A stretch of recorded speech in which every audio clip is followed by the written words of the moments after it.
Chosen by the class of 2010, Justin Patrick Dempsey is our second student speaker.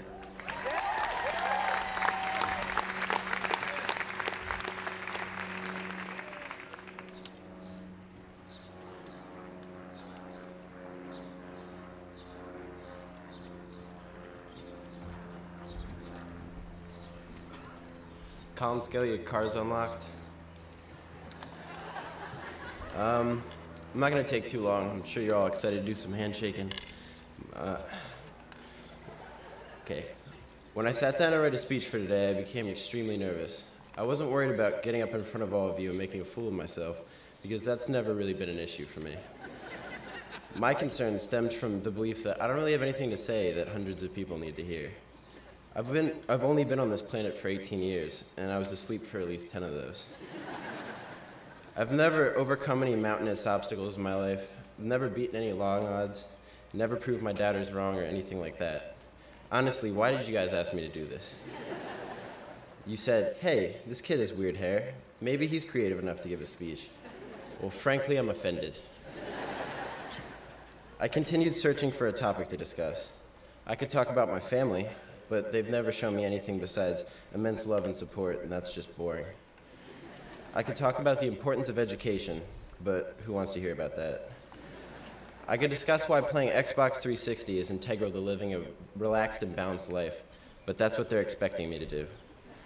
I could talk about the economic ramifications of microlending in the third world and how this practice is a metaphor for my time at GA, but I don't know anything about that.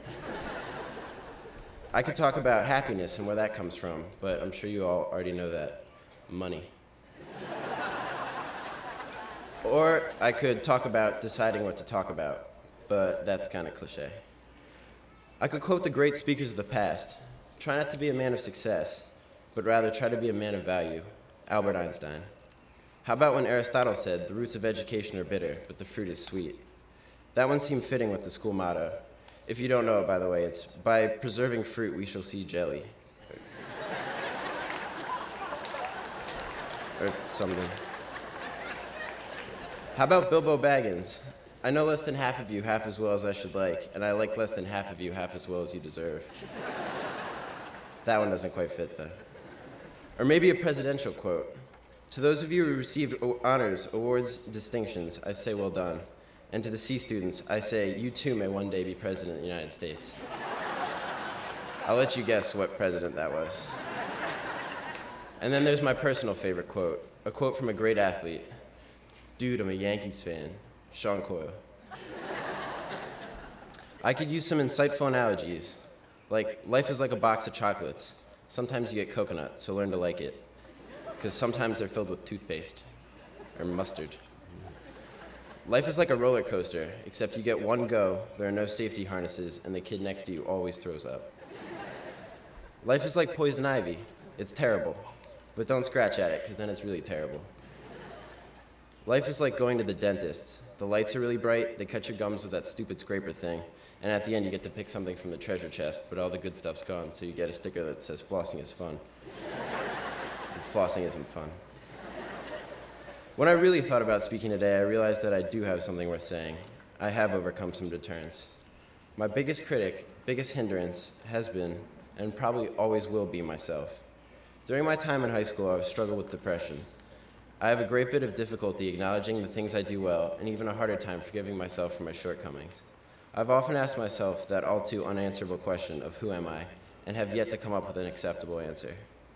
There have been times in my life when contemplating the big questions, when I've felt insignificant in the grand scheme of things. Let's face it, everyone, there's 7.6 billion people on the planet right now, and there have been over 106 billion ever. We are but the smallest of skid marks on the giant timeline that is this planet's history. Well, it turns out I have a fitting quote about feeling insignificant. When I asked someone close to me how our lives can have meaning, he responded with an actually insightful analogy. Life is like a treadmill, he said. You keep running in place until you find something that makes the effort worthwhile.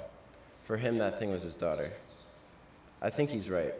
The existential quandaries are irrelevant when you find something worth living for. When you find that thing that makes the run worthwhile, I hope you recognize it and have the courage to step off the hamster wheel and chase it. It takes the sacrifice of immediate gratification to live a balanced life, But if you find something you love and earnestly pursue it, you'll find happiness, win or lose. As far as the who am I thing is concerned, it really doesn't make the slightest speck of difference. You'll never find that label that works for you, because labels don't work for anyone. Comparing your insides to everyone else's outsides is a futile exercise. Just focus on what makes you happy. Most importantly, don't stress the journey, because life is short and only happens once. Something like that is too important to be taken seriously. Thanks for 4 great years, guys, and congrats.